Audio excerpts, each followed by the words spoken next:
আসসালামু আলাইকুম ওয়া রাহমাতুল্লাহি ওয়া বারাকাতুহু। আলহামদুলিল্লাহি রাব্বিল আলামিন ওয়াসসালাতু ওয়াসসালামু আলা সাইয়্যিদিল আমবিয়া ওয়াল মুরসালিন ওয়া আলা আলিহি ওয়া আসহাবিহি আজমাইন। সুপ্রিয় দর্শক শ্রোতা, সকলকে আন্তরিক প্রীতি ও শুভেচ্ছা জানাচ্ছি আলোকিত প্রতিদিন অনুষ্ঠানের পক্ষ থেকে। আশা করছি সকলে ভালো আছেন, সুস্থ আছেন, নিরাপদে আছেন। দর্শক, আজ আমরা একজন বিশিষ্ট ইসলামী চিন্তাবিদকে আমন্ত্রণ জানিয়েছি এবং একটি চমৎকার বিষয় আলোচনা করার জন্য নির্বাচন করেছি। আজ আমরা অতিথি হিসেবে আমন্ত্রণ জানিয়েছি মুন্সিবাড়ি জামে মসজিদের সম্মানিত খতিব, বিশিষ্ট ইসলামী চিন্তাবিদ মুফতি রুহুল আমিন নোমানীকে। আজ আমাদের সাথে আছেন রুহুল আমিন নোমানী। আসসালামু আলাইকুম ওয়া রাহমাতুল্লাহি ওয়া বারাকাতুহু। ওয়ালাইকুম আসসালাম ওয়া রাহমাতুল্লাহি ওয়া বারাকাতুহু। মোহতারাম, কেমন আছেন? আলহামদুলিল্লাহ, খুব ভালো রেখেছেন। আপনি ভালো আছেন? আলহামদুলিল্লাহ, ভালো আছি। দর্শক, আজ আমরা যে বিষয়টি নিয়ে কথা বলবো সেটি হচ্ছে মিথ্যা সকল পাপের মা। আসলে মিথ্যা, একটি মিথ্যা আরও 10টি মিথ্যার জন্ম দেয়। একটি মিথ্যা আরও অনেকগুলো মিথ্যার সূচনা করে। এজন্যে আমরা বলতে পারি যে মিথ্যা পাপের সকল পাপের মা। এই মিথ্যা থেকে আমাদেরকে সেফ হতে হবে। যে মিথ্যা ছাড়তে পারে সে সহজেই পাপমুক্ত হতে পারে। একটি সমাজের ন্যায় প্রতিষ্ঠা এবং অন্যায়ের প্রতিরোধ যদি আমরা করতে পারি তাহলে দেখা যায় ওই সমাজ আরও বেশি কল্যাণকর হয়। তো আমরা মিথ্যা থেকে দূরে সরে থাকব।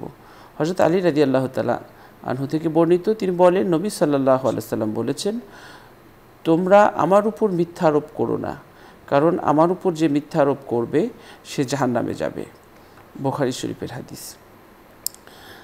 আবু হুরায়রা রাদিয়াল্লাহু তাআলা আনহু থেকে বর্ণিত, তিনি বলেন, নবী সাল্লাল্লাহু আলাইহি ওয়াসাল্লাম বলেছেন, 7টি সর্বনাশী কর্ম হতে তোমরা দূরে থাকো। সকলে বললেন, হে আল্লাহর রাসূল, তা কি কি? নবীজি তখন বললেন, আল্লাহর সাথে শিরক করা, জাদু করা, ন্যায়সঙ্গত অধিকার ছাড়া আল্লাহ যে প্রাণ হত্যা করা হারাম করেছে তা হত্যা করা, সুদ খাওয়া, এতিমের মাল ভক্ষণ করা, যুদ্ধক্ষেত্র হতে যুদ্ধের দিন পলায়ন করা এবং সতী উদাসীনা সতী এবং মুমিনা নারীর চরিত্রে মিথ্যা অপবাদ দেওয়া। বুখারী শরীফের হাদিস। আবু হুরায়রা রাদিয়াল্লাহু তাআলা আনহু থেকে আরেকটি হাদিস বর্ণিত হয়েছে। তিনি বলেন, নবীজি বলেছেন, মুনাফিকের আলামত হচ্ছে 3টি: যখন সে কথা বলে মিথ্যা বলে, যখন ওয়াদা করে ভঙ্গ করে, যখন তার নিকট কোনো কিছু আমানত রাখা হয় সে তা খেয়ানত করে। বুখারী শরীফের হাদিস। কোরআনুল কারিমে আল্লাহ তাআলা বলেছেন যে, অতএব যারা এরপর আল্লাহর ব্যাপারে মিথ্যা রটনা করে তারা অবশ্যই জালিম। আরেকটি আয়াতে, সূরা বাকারার 10 নং আয়াতে আল্লাহ বলেছেন, তাদের অন্তরসমূহে রয়েছে বেধি, সুতরাং আল্লাহ তাদের বেধি বাড়িয়ে দিয়েছেন আর তাদের জন্য রয়েছে যন্ত্রণাদায়ক আযাব, কারণ তারা মিথ্যা বলতো। কোরআনুল কারিমে সূরা নিসার 50 নং আয়াতে আল্লাহ বলেছেন, দেখো কেমন করে তারা আল্লাহর উপর মিথ্যা রটনা করে, আর প্রকাশ্য পাপ হিসেবে এটিই যথেষ্ট। সূরা নিসার 112 নং আয়াতে আল্লাহ বলেছেন, আর যে ব্যক্তি কোনো অপরাধ বা পাপ অর্জন করে অতঃপর কোনো নির্দোষ ব্যক্তির উপর তা আরোপ করে, তাহলে সে তো মিথ্যা অপবাদ এবং প্রকাশ্য গুনাহের বোঝা বহন করল। আমরা মিথ্যা থেকে যতটা সম্ভব চেষ্টা করব আমাদের নিজেকে রক্ষা করার, আমাদের পরিবার পরিজনেরদেরকে রক্ষা করার। এই মিথ্যার আগুন থেকে আমি বাঁচবো, আমাদের পরিবারের সদস্যদেরকে বাঁচাবো, আমার পরিবেশ, আমার আঙ্গিনা, আমার অঙ্গন, আমার সমাজকে বাঁচাবো ইনশাআল্লাহ। দর্শক, চলুন মিথ্যে সকল পাপের মূল এই বিষয়টি নিয়ে আজকের আলোচনা শুনবো আমাদের অতিথির কাছ থেকে। জি মোহতারাম। আলহামদুলিল্লাহি রাব্বিল আলামিন, ওয়াসসালাতু ওয়াসসালামু আলা সাইয়্যিদিল মুরসালিন ওয়া আলা আলিহি ওয়া আসহাবিহি আজমাইন, আম্মা বা'দ। ফাউযু বিল্লাহি মিনাশ শাইতানির রাজীম। বিসমিল্লাহির রহমানির রহিম। ইন্নাল্লাহা লা ইয়াহদি মান হুয়া কাযিবুন কাফফার। আলহামদুলিল্লাহ, আল্লাহ পাকের দরবারে লাখো কোটি শুকর যে আল্লাহ রাব্বুল ইজ্জত আমাদেরকে আজকের এই গুরুত্বপূর্ণ সময়ে একটি গুরুত্বপূর্ণ বিষয় নিয়ে আলোচনার সুযোগ দিয়েছেন। এই জন্য শুকর আদায় করছি আলহামদুলিল্লাহ। আপনাকেও ধন্যবাদ, কৃতজ্ঞতা সেটা আপনার ধন্যবাদ জ্ঞাপন করছি যে গুরুত্বপূর্ণ একটি আলোচনার বিষয়বস্তু নির্ধারণ করেছেন। আল্লাহ পাক আপনাকে সর্বোত্তম বিনিময় দান করুন। আসলে আলোচনার বিষয়টা খুবই চমৎকার এবং আমাদের জন্য খুবই জীবন ঘনিষ্ঠ এবং সময় উপযোগী। কারণ মানুষকে আল্লাহ তাআলা দুইটা কাজের নির্দেশ দিয়েছেন, এক ইবাদত করার নির্দেশ দিয়েছেন এবং আল্লাহ তাআলার নাফরমানি থেকে বিরত থাকতে বলেছেন। দুইটা পার্ট মানব জীবনের। এক পার্ট মানুষ আল্লাহ পাকের ইবাদত করবে, নামাজ, রোজা, হজ, যাকাত, দান, সদকা এবং মানব কল্যাণ, সদকায়ে জারিয়া, বিভিন্ন ধরনের নেক আমল করবে, এটা একটা পার্ট। আরেকটা পার্ট হলো আল্লাহ তাআলা কিছু ছাড়ার নির্দেশ দিয়েছেন, কোনো জিনিসকে ত্যাগ করার নির্দেশ দিয়েছেন যে এগুলো করা যাবে না, এগুলো না করাটাও বড় একটা ইবাদত। আল্লাহ পাকের ইবাদত করা, নামাজ পড়া যেমন একটা ইবাদত, এবং কি গুনাহ না করা এটাও কিন্তু ইবাদত। হুজুর সাল্লাল্লাহু আলাইহি ওয়াসাল্লামের হাদিসে এসেছে যে তোমরা মাহারিম থেকে বেঁচে থাকো, ইত্তাকিল মাহারিম। আল্লাহ যেগুলো হারাম করেছেন, নিষেধ করেছেন, এই নিষিদ্ধ বিষয় থেকে তুমি বেঁচে থাকো। তাকুন আবাদান নাস, তুমি হবা এই পৃথিবীর সর্বশ্রেষ্ঠ ইবাদত গুজার বান্দা। অর্থাৎ ইবাদত করতে হবে যেগুলো নির্দেশনা, বাট যেগুলো ছাড়ার নির্দেশ এসেছে এগুলো ছাড়লেও আমাদের আমল নামায় অনেক অনেক বেশি সওয়াব জমা হবে। সাহাবায়ে কেরাম নবীর কাছে একবার আসলেন, নবী সাল্লাল্লাহু আলাইহি ওয়াসাল্লাম সাহাবায়ে কেরামকে নসিহত করছিলেন। তখন বললেন যে কেউ যদি তার নিজের স্ত্রীর সাথে একান্ত সময় কাটায় এবং তার সাথে মহব্বতের সাথে সম্পর্ক, মহব্বতের কথা বলে, তখন এর মাধ্যমে তার আমল নামায় সওয়াব জমা হয়। সাহাবায়ে কেরাম একটু আশ্চর্য হয়ে গেলেন, বুখারীর বর্ণনা, এটা আশ্চর্য হয়ে গেলেন। বলে রাসূলুল্লাহ হাবিবাল্লাহ, মানুষ তার নিজের মনের চাহিদা পূরণ করবে, এর মাধ্যমে সওয়াব হবে। নবী সাল্লাল্লাহু আলাইহি ওয়াসাল্লাম বললেন, তাহলে এটা যদি আল্লাহর নিষিদ্ধ জায়গায় করতেন তাহলে কি গুনাহ হতো কিনা? কয় অবশ্যই হতো। তাহলে আল্লাহ তাআলার বৈধ জায়গায় করলে কেন সওয়াব হবে না? সাহাবায়ে কেরাম আশ্চর্য হয়ে গেলেন যে এটাও আমাদের সওয়াবের কাজ। তার মানে গুনাহ ছাড়া এটাও একটা ইবাদত। সুতরাং আমরা যদি অপরাধ থেকে বেঁচে থাকতে পারি, এই ছোট্ট ছোট্ট অপরাধ থেকে বেঁচে থাকা আমাদের আমল নামায় অনেক বেশি সওয়াবের ভান্ডার জমা করে দেবে। একটা গুনাহের দিকে আমার মন চাচ্ছে, একটা অপরাধ আমার মনের ভিতরে শয়তান ওয়াসওয়াসা দিয়েছে, আর মানুষের মনের ভিতরে ওয়াসওয়াসাটা আসবে, এটা স্বাভাবিক বিষয়। ইন্না নাফসা লাআম্মারাতুম বিসসু, যে ঈসা আলাইহিস সালামের সে ঐতিহাসিক ঘটনা, কথাটা আল্লাহ তাআলা কোরআনে স্থান দিয়েছেন যে মানুষের অন্তর গুনাহের দিকে ধাবিত হবে, এটা মানুষের স্বাভাবিক প্রক্রিয়া। এখান থেকে আমাদের দায়িত্ব হলো নিজেদেরকে বিরত রাখা, সংযত রাখা। তাহলে এই সংযমে যে শিক্ষাটা, এই সকল অপরাধ, মানুষ যতগুলো অপরাধ করে, এই সকল অপরাধের যদি আমরা মূল খুঁজি অথবা একটা অপরাধ থেকে যদি আমরা বেঁচে থাকার চেষ্টা করি, অটোমেটিকলি আমাদের কাছে অন্য সকল অপরাধের রাস্তাটা, দ্বারটা বন্ধ হয়ে যাবে। ওই অপরাধের দ্বারটা বন্ধ করবে আমরা যদি সিদ্ধান্ত গ্রহণ করি যে আমরা মিথ্যা বলবো না। এই মিথ্যা এই জন্য বলা হয়েছে যে মিথ্যা বলাটা সকল অপরাধের মা, অথবা এটা একটা হাদিসের একটা অংশ যে সকল অপরাধের মূল হলো মিথ্যা। মানুষ যখন মিথ্যা ছেড়ে দিলে অটোমেটিকলি সে অপরাধ, মানে অটোমেটিকলি তার কাছ থেকে অপরাধ চলে যাবে। একজন মানুষ দুর্নীতি করেছে, সে বলছে না আমি খুব ভালো মানুষ, আমি দুর্নীতি করি না।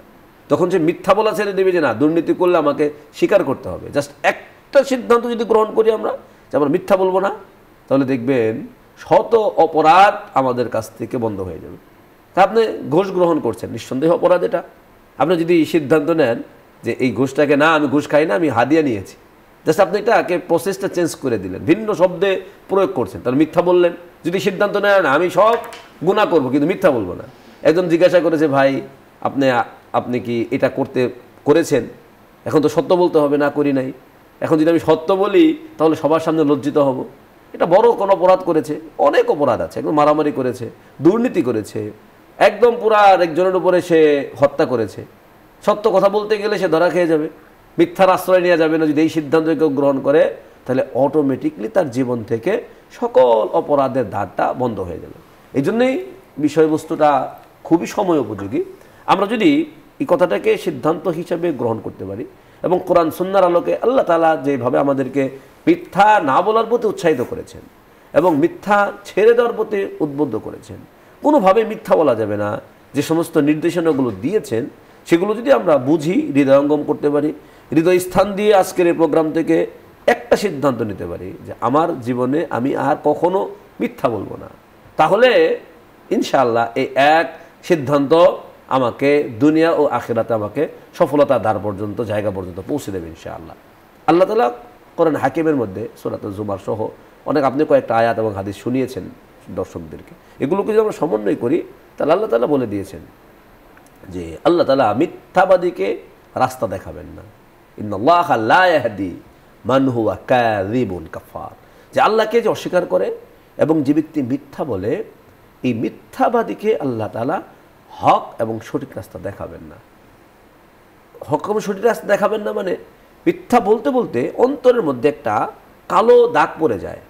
অন্তর একটা কবিরা গুনাহ হয়, একটা মিথ্যা একটা কবিরা গুনাহ, আর একটা কবিরা গুনাহ অন্তরের মধ্যে একটা কালো দাগ ফেলে দেয়, এবং এই কালো দাগ ফেলার কারণে সে অনুতপ্ত হতে হবে আল্লাহর কাছে, এই অনুভূতি তার মন থেকে চলে যায়। অর্থাৎ সে আর আল্লাহর কাছে অনুতপ্ত হয়ে ক্ষমা চাওয়ার সেই সুযোগ আর তার জীবনে হয়তোবা ঘটে না। আল্লাহ বলে দিয়েছেন ইন্নাল্লাহা লা ইয়াহদি, আল্লাহ হেদায়েত দেন না মান হুয়া কাযিবুন, যে মিথ্যার আশ্রয় নেয়, কোনো কাজে মিথ্যা বলে, যে একটা জিনিস সে করেছে বলছে আমি করি নাই, একদম সুস্পষ্ট মিথ্যার আশ্রয় নিল। আর এই এক মিথ্যাকে ঢাকার জন্য আরও 10টা মিথ্যা তাকে বলতে হয়, আরেক মিথ্যাকে ঢাকার জন্য আরেক মিথ্যা তাকে আশ্রয় নিতে হয়। যে কারণে তিরমিজি শরীফের এক হাদিসে নবী সাল্লাল্লাহু আলাইহি ওয়াসাল্লামের কাছে সাহাবী আসলেন, জিজ্ঞাসা করলেন ইয়া রাসূলুল্লাহ হাবিবাল্লাহ আয়াকুল মুমিনু জাবান, মুমিন কি ভীরু হইতে পারে?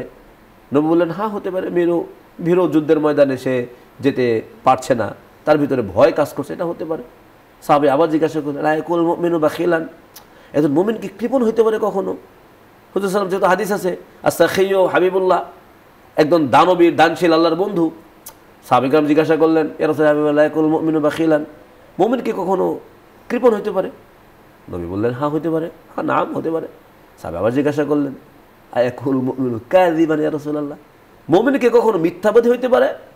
তখন নবী সাল্লাল্লাহু আলাইহি ওয়াসাল্লাম বললেন লা ইয়াকুল মুমিনু কাযিবা, মুমিন কখনো মিথ্যাবাদী হইতে পারে না, মুমিন কখনো মিথ্যাবাদী হবে না। মুমিনের দ্বারা গুনাহ হবে, আল্লাহর সামনে সে ইতিরাফ করবে, স্বীকার করবে আল্লাহ আমার ভুল হয়ে গেছে। একজনের কাছে মানুষ ভুল করে ফেলেছে, তার কাছে যে বন্ধুর সামনে অথবা তার যারই হোক না কেন, ভাই সরি আমার এটা ভুল হয়ে গেছে, আমি এটা করতে চাই না, আমার দ্বারা হয়ে গেছে।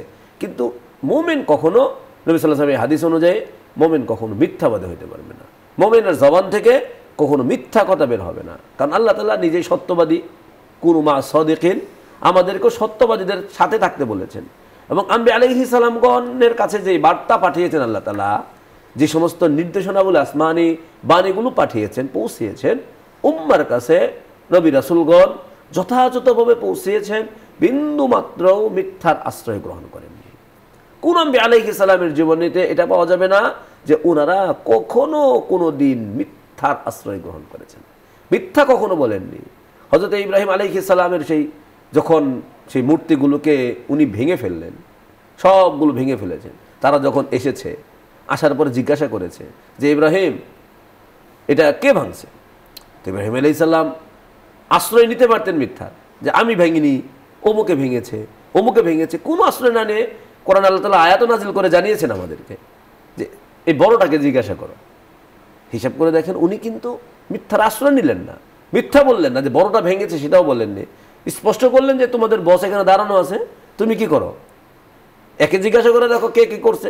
উনি এটা বললেন না যে আমি করিনি, অথবা এটাও বললেন না আমি করেছি, সুন্দরভাবে বললেন একে জিজ্ঞাসা করো।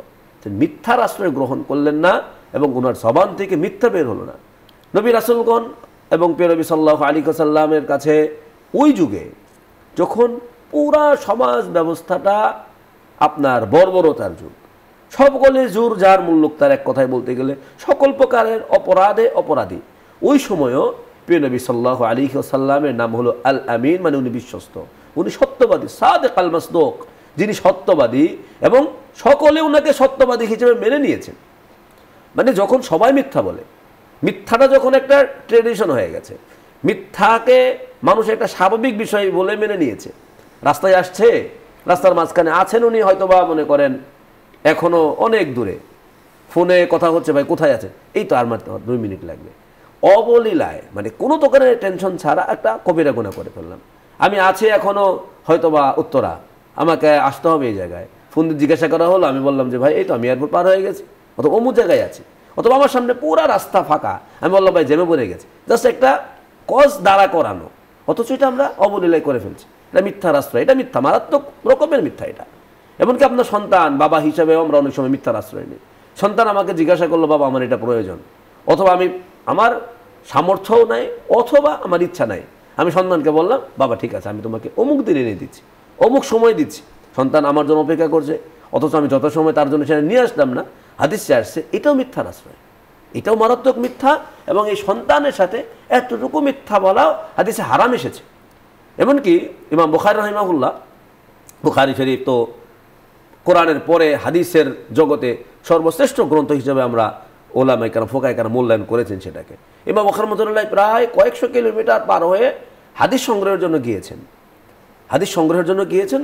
যে রাবি বর্ণনাকারী উনি ওনার ঘোড়াকে ডাকলেন হালকা কিছু ঘাস দিয়ে, এরকম করে ডাকলেন, ঘোড়াটা আসলো বা গাধা হবে, কিন্তু উনি তাকে আর ঘাসটা দিলেন না, বরং তাকে আটকিয়ে ফেললেন।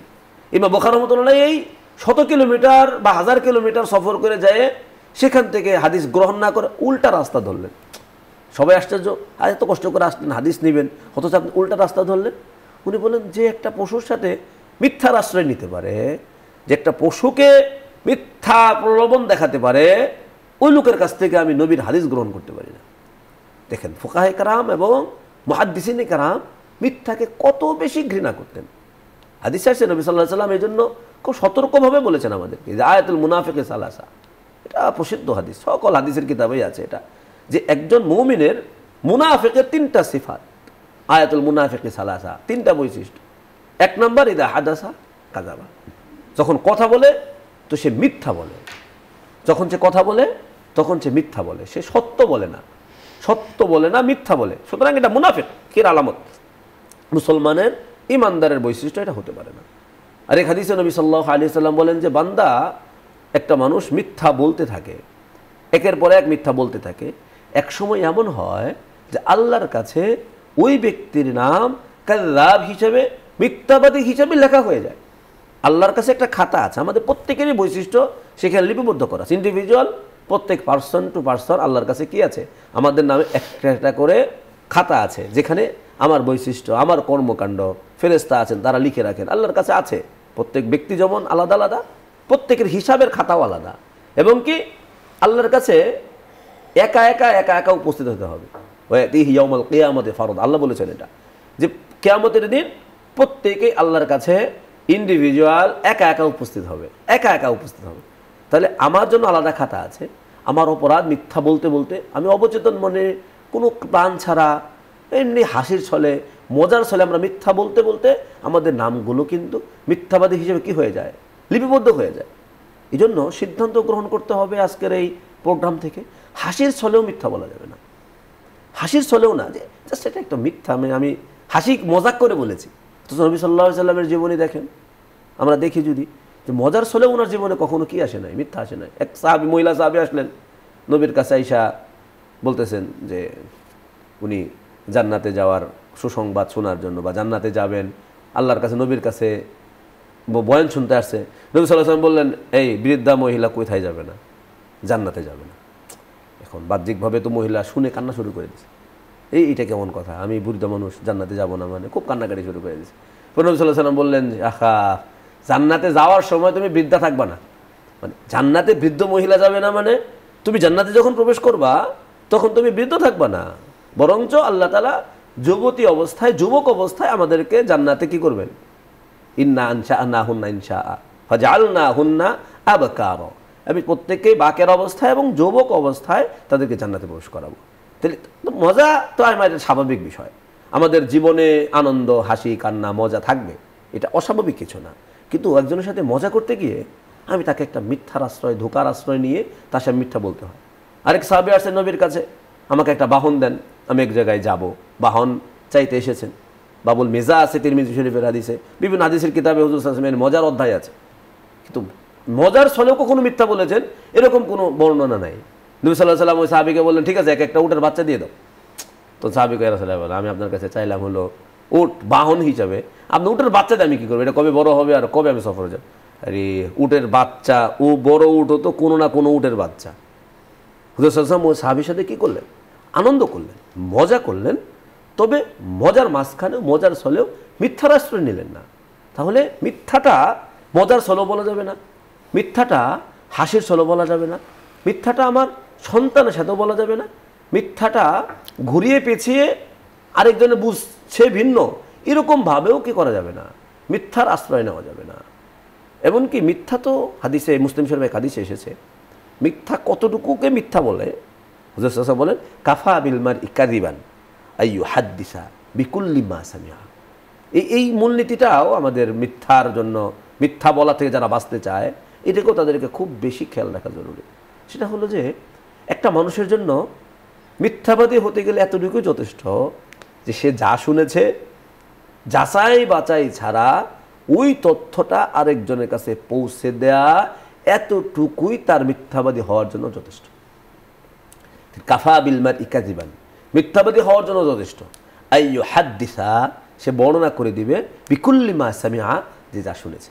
দেখেন এখন আমার ফেসবুকের যুগ, সোশ্যাল মিডিয়ার যুগ, একটা তথ্য আমাদের সামনে আসলো, আমরা এই তথ্যটা আগে পরে সঠিক ব্যাঠিক যাচাই বাছাই ছাড়া আমরা এই তথ্যটাকে শেয়ার করে দিলাম।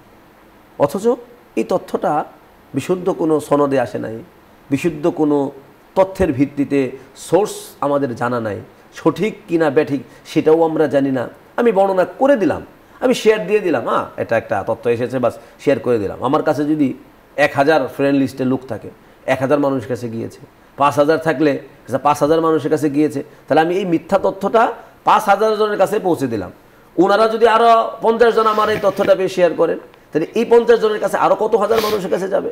এই সব মানুষের কাছে পৌঁছানোর মাধ্যম আমি হলাম, মানে এই হাদিস অনুযায়ী কাফা বিল মারই কাযিবান, আমি একজন মিথ্যাবাদী হিসেবে কিন্তু নিজের নামটা লেখাই দিলাম, কারণ আমি যাচাই বাছাই ছাড়া আমি এই তথ্যটা ছেড়ে দিয়েছি, আরেকজনের কাছে আমি বলে দিয়েছি। একজনে বলেছে, একজনের গীবত তো নিষেধ শরীয়তে, তো আমি জানা ছাড়া একজনের একটা দোষ আমি শুনেছি, এটা এক তো হারাম, আবার মিথ্যা হতে পারে তার এই তথ্যটা, ব্যাঠিক হতে পারে, অশুদ্ধ হতে পারে, ভুল ইনফরমেশন থাকতে পারে, ভুল কথা থাকতে পারে, আমি এটাকে কি দিলাম, ছাড়িয়ে দিলাম। আমিও কিন্তু এই হাজার মানুষের মিথ্যাবাদী হওয়ার কারণ হিসাবে আমি মূল জায়গায় থাকলাম। সুতরাং আমাদের এই জায়গাতেও খুব সতর্ক থাকা চাই যে ইনফরমেশন সোশ্যাল মিডিয়াতে পাওয়ার সাথে সাথে আমি যাচাই বাছাই ছাড়াই আমি আমার এক চাপে আমার হাতের এক ইশারার মাধ্যমে আমি এটাকে শেয়ার করতে পারি না, আমি এটাকে তথ্যটাকে আরেকজনের কাছে পৌঁছাতে পারি না, কারণ এটাও আমার মিথ্যাবাদী হওয়ার জন্য যাচাই বাছাই ছাড়া এতটুকুই যথেষ্ট। কোরআন আল্লাহ তাআলা বলেছেন ইদা জাআকুম ফাসিকুম বিনাবাইন ফাতাবায়ানু, তোমাদের কাছে যখন কোনো ফাসিক অথবা যে কোনো একক ব্যক্তি, তোমাদের কাছে সোর্স ক্লিয়ার না, সোর্সটা তোমার সামনে স্পষ্ট না, এরকম কোনো সোর্স থেকে যদি তোমার কাছে কোনো ইনফরমেশন আসে, তুমি ওই ইনফরমেশনটা যাচাই বাছাই ছাড়া কি করবা না, গ্রহণ করবা না। যাচাই বাছাই ছাড়া তুমি এই তথ্যটা গ্রহণ করবা না। যাচাই বাছাই ছাড়া গ্রহণ করলে দেখা যাবে যে তুমি হতে পারে তুমি মিথ্যার মধ্যে পতিত হয়ে যাবা, আর মিথ্যা তো আকবরুল কাবায়ের। আপনি বলেছিলেন শুরুতেই হাদিস যে হুজুর সাল্লাল্লাহু আলাইহি ওয়াসাল্লামের কাছে আয়েশা সাহাবায়ে কেরাম জিজ্ঞাসা করলেন যে সবচেয়ে বড় অপরাধ কোনটা, সবচেয়ে বড় অপরাধ কোনটা। নবী সাল্লাল্লাহু আলাইহি ওয়াসাল্লাম কিন্তু সাহাবায়ে কেরামকে বললেন যে কওলু জুর, মিথ্যা কথা বলা, অথবা আরেক বর্ণনায় আরেক অংশে এসে আও শাহাদাতু জুর, মিথ্যা সাক্ষ্য দেওয়া, মিথ্যা সাক্ষ্য অথবা মিথ্যা কথা বলা, এই দুইটা আকবরুল কাবায়ের, কবিরা গুনাহ। ছোট ছোট মানে কবিরা গুনাহ তো এমনিই বড় গুনাহ, কাবিরা বলা হয় যেটা, ইসমুন কাবির, বড় গুনাহ, যেগুলো তওবা ছাড়া কি হয় না, মাফ হয় না। এই কবিরা গুনার মধ্যেও আবার কি আছে, সবাই বস, 10 জনেই বস, 10 জনেরই পজিশন বস, মালিক পক্ষ, বাট 10 জনেই মালিক, মালিকের মধ্যে উচ্চ পর্যায়ের চেয়ারম্যান, এমডি সাহেব, এরপরে বোর্ড অফ ডিরেক্টরসের সদস্যবৃন্দ, স্তর বাই স্তর আছে, ডিরেক্টররা আছেন, স্তর বাই স্তর আছে, সবাই কিন্তু একরকম না। তবে অন্য কর্মচারীদের বিবেচনায় এরা তো সবাই বস, সবাই ঠিক আছে, এই 10 জনই বড় বস, কিন্তু বড়দেরও কি আছে, বড় আছে। তো হাদিসে নবী সাল্লাল্লাহু আলাইহি ওয়াসাল্লাম বলে গেলেন যে আকবরুল কাবায়ের, বড় গুনার মধ্যেও বড়, অপরাধের মধ্যেও বড় অপরাধী, এটা হলো মিথ্যা কথা বলা, মিথ্যা সাক্ষ্য দেওয়া। এটা এমন কিছু জিনিসের সাথে এসেছে যে হাদিসের মধ্যে এসেছে ইশরাক, আল ইশরাকু বিল্লাহ, আল্লাহর সাথে শরীক করা, যেমন আল্লাহর উপরে মিথ্যা অপবাদ দেওয়া, মানে আল্লাহর সাথে শরীক করা মানে আল্লাহর উপরে মিথ্যা অপবাদ দেওয়া, এটাও একটা মিথ্যা। অর্থাৎ ইশরাকু বিল্লাহ যেটা, আল্লাহর কোনো শরীক নাই। আমরা জানি কুল হুয়াল্লাহু আহাদ আল্লাহুস সামাদ, যে আল্লাহ এক এবং অদ্বিতীয়, আল্লাহর কোনো শরীক নাই। আমরা বললাম যে রব গড আছে অনেকগুলো, এটা আল্লাহর উপরে মিথ্যা অপবাদ দেওয়া, আল্লাহর সাথে মিথ্যা সম্পৃক্ত করা, এটা অপরাধ, মারাত্মক কবিরা গুনাহ। উকুকুল ওয়ালিদাইন, আমার নিজের পিতামাতার সাথে অবাধ্য আচরণ করা, তাদের খোঁজখবর না রাখা, তার মানে আমি কেমন যেন পুরা আমার পিছনে তার অবদানগুলোকে আমি অস্বীকার করলাম। এটাও একটা মিথ্যারই নামান্তর বলা যায়, যে আমি আমার প্রতি তার কৃতজ্ঞতা বোধ থাকার কথা ছিল, তার প্রতি আমার, ওনার কাছ থেকে আমি আজকের এই সব পেয়েছি, আমি তাকে কেমন যেন কি করলাম, অস্বীকার করলাম। এটা একটা মিথ্যা।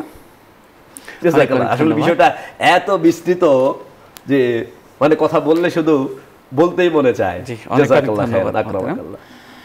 দর্শক, আমরা অনুষ্ঠানের শেষ প্রান্তে চলে এসেছি। এ পর্যায়ে রয়েছে কি মোনাজাত, আপনারাও চাইলে আমাদের সাথে শরীক হতে পারবেন। আল্লাহুম্মা সাল্লি আলা সাইয়্যিদিনা ওয়া নাবিয়িনা ওয়া শাফিইনা ওয়া হাবিবিনা ওয়া মাওলানা মুহাম্মদ সাল্লাল্লাহু আলাইহি ওয়া আলা আলিহি ওয়া আসহাবিহি ওয়া বারাকা ওয়া সাল্লাম। আল্লাহুম্মা আমিন। ربنا ظلمنا أنفسنا وإن لم تغفر لنا وترحمنا لنكونن من الخاسرين. ربنا آتنا في الدنيا حسنة وفي الآخرة حسنة وقنا عذاب النار. الله রব্বুল আলামিন, গুনাহ করেছি, অন্যায় করেছি, পাপ করেছি, বুঝতে পারিনি, শয়তানের ধোঁকায় নফসের তাড়নায় পড়ে অজান্তে অনেক ভুল করে ফেলেছি। তুমি তো রহমানুর রহিম, তোমার কাছে সমস্ত গুনার বোঝা নিয়ে হাত পেতেছি। জানা অজানা শিরক বেদাত, শয়তানের ধোঁকায় নফসের তাড়নায় পড়ে যত গুনাহ করেছি, সমস্ত গুনাহ খাতা তুমি মাফ করে দাও। আমিন। রব্বুল আলামিন, পৃথিবীর ছোট্ট জীবন এক সময় শেষ হয়ে যাবে, তুমি ডাক দিবে অনন্ত এক যাত্রার জন্যে। সব মায়ার বন্ধন ছিন্ন করে, সব স্মৃতিগুলো মুছে দিয়ে, সবাইকে শোকের সাগরে ভাসিয়ে সমস্ত অর্জন রেখে চলে যেতে হবে অজানা অচেনা এক জগতে, যেখানে একবার মানুষ চলে গেলে আর কখনো ফিরে আসে না। অজানা অচেনা এক কবরে রেখে আসবে, দিনের বেলা যেখান থেকে হাঁটতে ভয় লাগে, আমাবস্যার রাতে সেখানে ফেলে চলে আসবে। কেউ খবর নেবে না, কেউ কাছে যাবে না, অন্ধকার মাটির নিচে থাকতে হবে একা।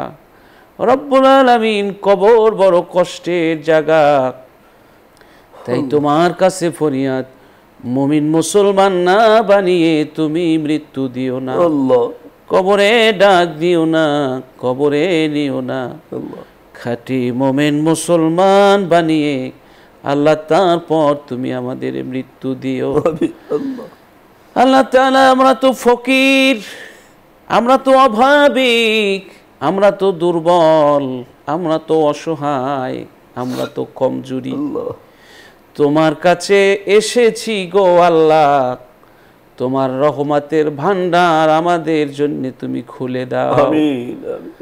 আসমান জমিনের বরকতের দরজা তুমি খুলে দাও, সব অভাব তুমি দূর করে দাও।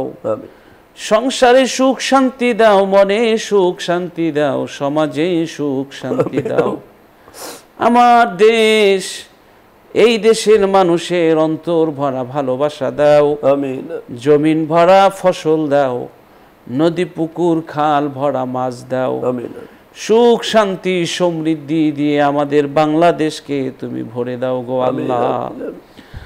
সুবহান রাব্বিকা রাব্বিল ইজ্জাতি আম্মা ইয়াসিফুন ওয়া সালামুন আলাল মুরসালিন ওয়ালহামদুলিল্লাহি রাব্বিল আলামিন। আমিন। দর্শক, দীর্ঘ সময় আমাদের সাথে যারা থেকেছেন, অনেক অনেক ধন্যবাদ। সবার সুস্বাস্থ্য দীর্ঘায়ু কামনা করে এখানেই বিদায় নিচ্ছি। আল্লাহ হাফেজ। আসসালামু আলাইকুম ওয়া রাহমাতুল্লাহি ওয়া বারাকাতুহু।